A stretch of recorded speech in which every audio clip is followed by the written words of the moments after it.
I don't know if we ready for what's about to happen, bro. I don't know if we ready for what could possibly be happening very, very soon.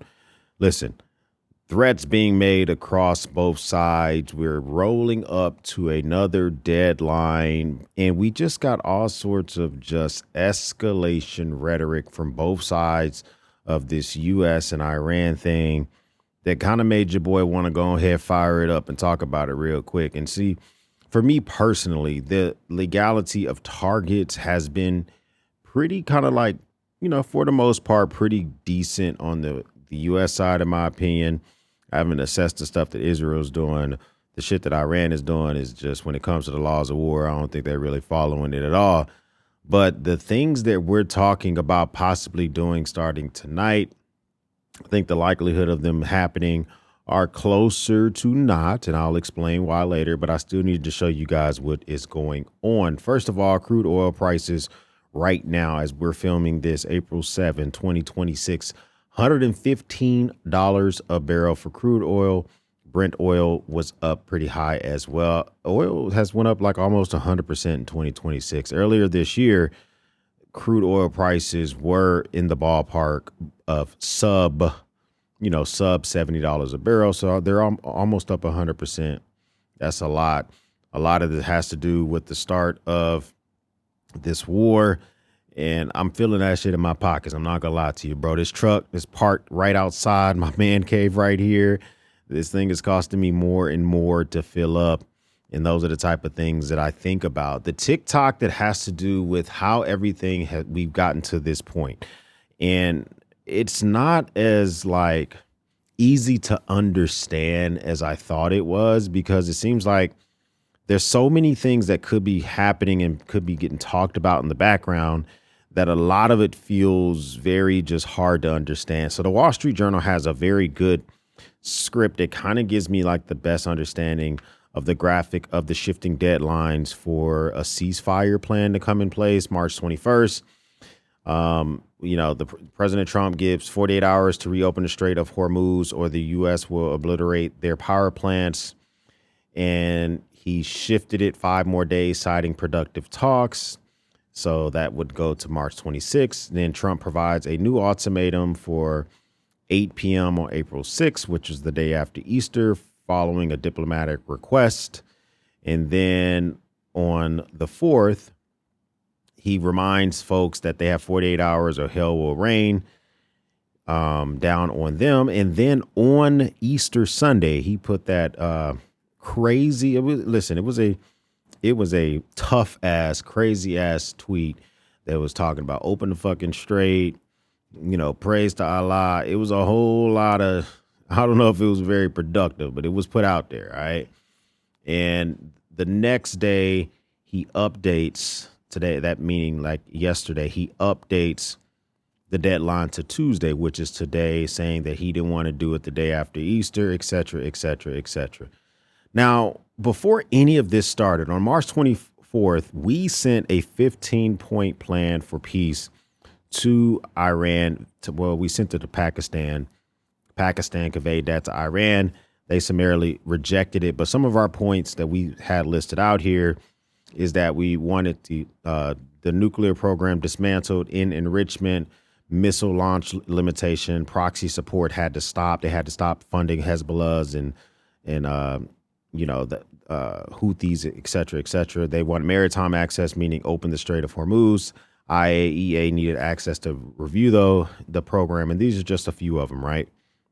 Now, a few things that we conceded: we would lift all sanctions and, removal of snapbacks. And there obviously would be a month-long ceasefire.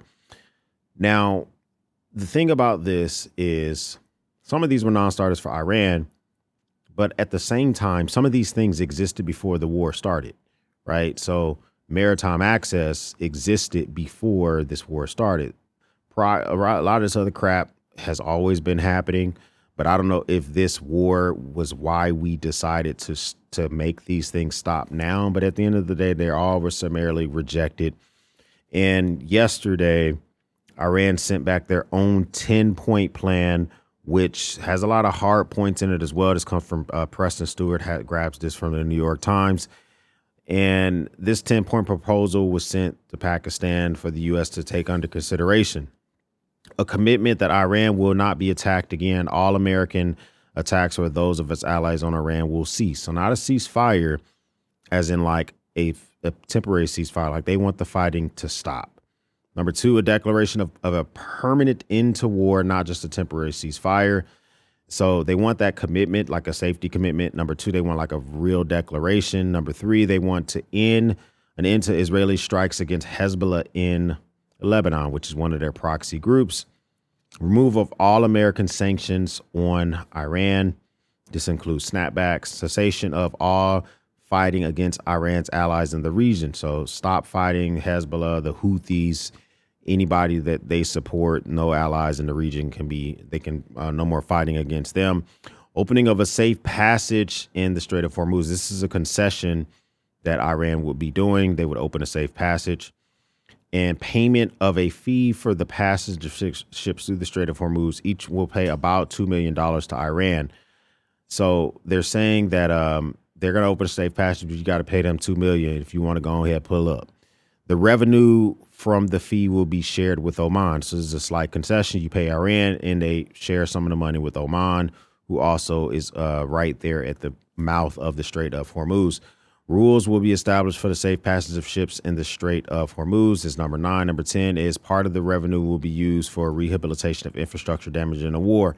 So these are their 10 points, because some of them seem a little bit repetitive. We see that they don't have their nuclear program on here as either secession or being off limits. They don't have their missile program on here. So maybe some of that stuff is there's room for negotiations on that. So, you know, these are the things that we kind of saw, and maybe folks were feeling kind of good, and maybe things are going to be going nice and all this other type of stuff. I'm going to read to you verbatim what was sent out earlier, which feels like we're pushing the same button over and over again. I don't want to summarize it. I want to just read it to you what the president sent out earlier today. A whole civilization will die tonight, never to be brought back again. I don't want that to happen, but it probably will. However, now that we have complete and total regime change where different, smarter, and less radicalized minds prevail, maybe something revolutionary, wonderful can happen. Who knows?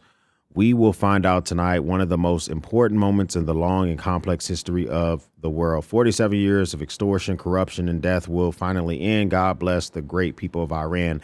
Now, all within one statement, there was like a slight pushback against himself, because he said a whole civilization will die at the very beginning. And in the very end, he says, God bless the people of Iran. Like, you can't, it's kind of like, I'm about to take all y'all out, but God bless you if I don't. I don't know. It feels a little bit all over the place. But what I would say about this is there's only two ways that this could happen. That's why I don't think that this is a viable thing. And before I talk about those two ways, this is Sean Ryan.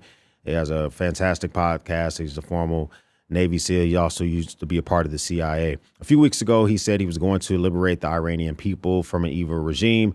Now he has changed his plan to kill them all. The president of the United States in a nutshell, says Sean Ryan, 762. And here's the thing.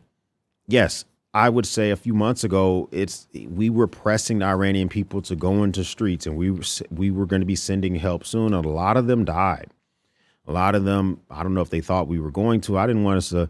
I particularly didn't care if we told them to go out there and protest, but I didn't want to spend no bread in Iran to help freedom folks. I'm still under the opinion that they could figure that shit out themselves, like we did during the American Revolutionary War. If they either make it happen or they don't. Okay, 47 years of this regime. They're used to attempts at inside coups. They were in a war with Iraq where over 1 million people were killed. They're used to people always trying to take over.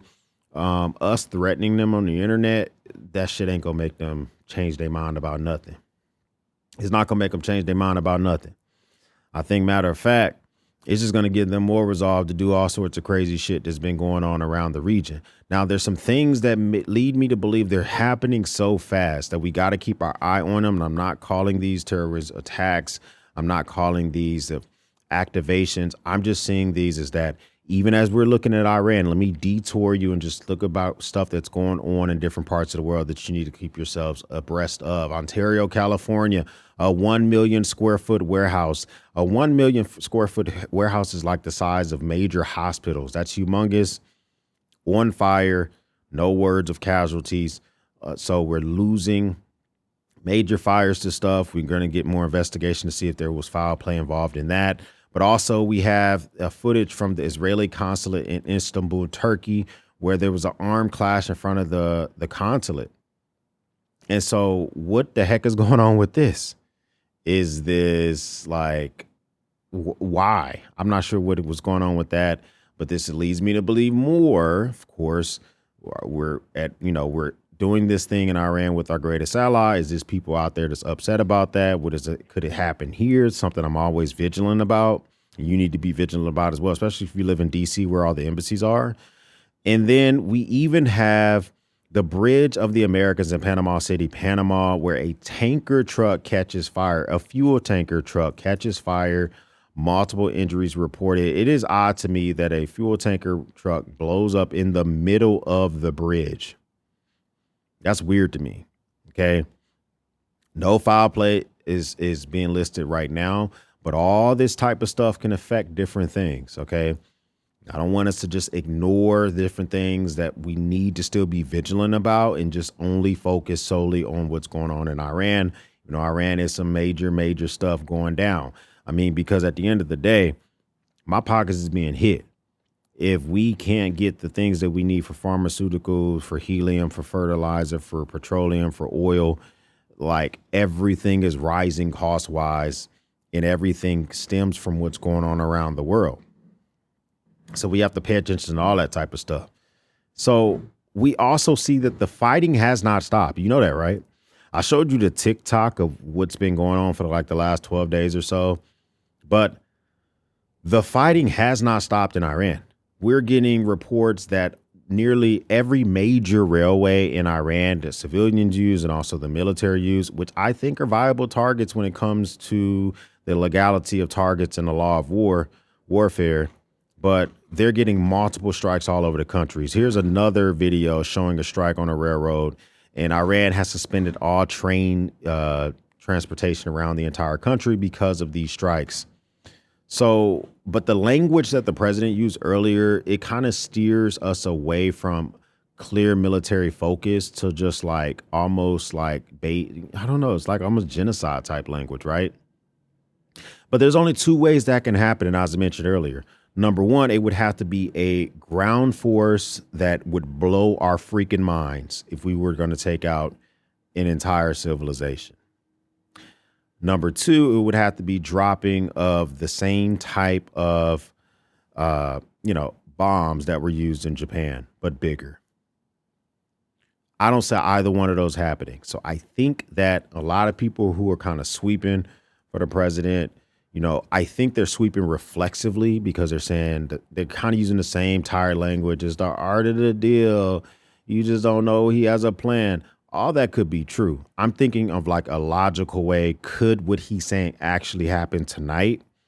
It only could happen in those two ways that I just mentioned. We cannot use standoff strikes, normal munitions or bombs coming from planes. It's 92 million people. There's only two ways that happens. Okay, I just listed both of those, and only one of those could happen at 8:00 tonight. All right. So that's why I think that this is just a very fiery tweet from the president, but nothing that we're going to actually come to fruition. But is it still something that we want to see from world leaders? I'm going to leave that up to y'all to be the final judge about.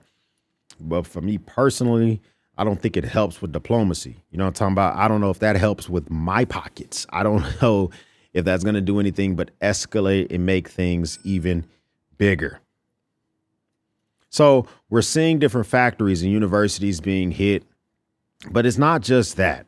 Okay, stuff is being hit in Iran, but Iran is also still taking lumps throughout the country, and they've already began to clap back even more. So we've also started striking targets on Karg Island, which is in the northern part of the Persian Gulf. We're hitting bunkers and radar and ammunition storage, but landing docks were not struck because we're trying to really differentiate between civilian and military targets. See what we're doing there? That's good. That's a good thing. But at the same time, we still have to think about, although we're trying to differentiate between those two, we still have the commander in chief who he guides the ship. He's the one that decides what we do and don't do within the region. And Iran also has a say in this fight. They did decide to strike the SABIC, the Cibic plants in Jubilee, Saudi Arabia. These are known for like production of pharmaceutical stuff, petrochemicals, chemical fertilizers. Like they do a lot of stuff in this city, and they're striking it. Okay. So Iran's already leaning towards total warfare, as the video that I did earlier today. But are we getting there? I do see the escalation path where we could get there. With the conclusion of what could happen today, I'm going to give you my prediction here in a second. But right now, I see nothing but an escalation path because of hubris and boasting and bragging and all of that type of stuff. So now countries are starting to have to decide what the hell they're going to do. Pakistan right now seems to be what we're using for these negotiations. Pakistan is saying that they're going to stand with Saudi Arabia in the military pact if the conflict escalates and Saudi Arabia jumps in this fight. That's something to think about. Saudi Arabia is a direct neighbor of Iran. So is Pakistan. Pakistan touches their border. Saudi Arabia is a stone's throw away across the Persian Gulf. Qatar is damn near exhausted from this fight. We'll get, so for their foreign minister said earlier today, we'll get soon to a situation where war with Iran cannot be controlled, and we are very exhausted to that point. They are the ones that are getting their desalinization plants hit, getting their infrastructure hit. They're the ones that share the Gulf with these folks, and they're getting kind of tired of it. All right, so we got people like that are saying that as well. Escalation path is there. Senior Iranian sources to Reuters says if the situation gets out of control, they're going to close the Bab el-Mandeb Strait. They would have their allies do that. That's over there that heads towards the Suez Canal. And so we would have another strait that could be closed, this time over there near Yemen. And the Houthis, we would have to worry about them engaging, and we could have two possible choke points, and prices would go crazy if that happened. Hopefully that doesn't happen as well, but that's another escalation path. Another escalation path. Iran says that if their power plants are hit, they believe they're going to have the entire region fall into darkness. I think they're going to do that with closing that strait, as I mentioned, and as well as the activating any of their proxies around the region and around the world. I showed you some possible foul play stuff that's going on, that you could see more of that type of stuff happening if this begins to continue to escalate. In preparation for an escalation, we're starting to see, some sympathizers with the regime, because it's not a 0% that Iranians hate the regime. There is a percentage of folks who support the regime. They're going out and making human chains on key infrastructure throughout Iran, power plants, bridges. If we go to total warfare, this won't matter. Just keeping it real with you. If we go to total warfare and the target is a bridge, all these will be casualties. That's just how total warfare is. And would it be a sad thing that kids and women are taken out? Yes, but total warfare, similar to Nazi targets on anything controlled by Germany and Japan with dropping those bombs, everybody can get it. So this is something put out by state TV in Iran, but it does not stop what could be happening next from the United States and from Israel. But the biggest thing is the president seems to be, it's like half in, half out. He spoke to Brett Baer earlier, and he seems that he's going to be sticking to this plan at 8 p.m. Let's listen to what he said earlier and see, is there any wiggle room with that? But I just got off the phone with the president, and he called, and I said, listen, if you were to put odds on it, what were the odds that this is going to end up being a negotiated deal? He said he wasn't going to put odds on it, but he said 8 p.m. is happening.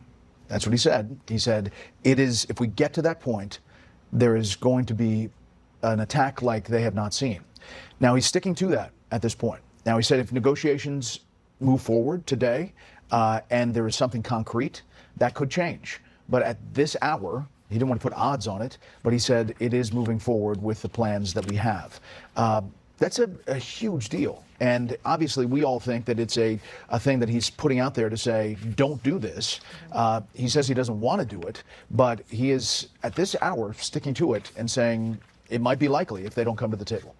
So, seems to be that this 8 p.m. deadline is still the line drawn in the sand. Although I did show you the TikTok where we have moved it in the past.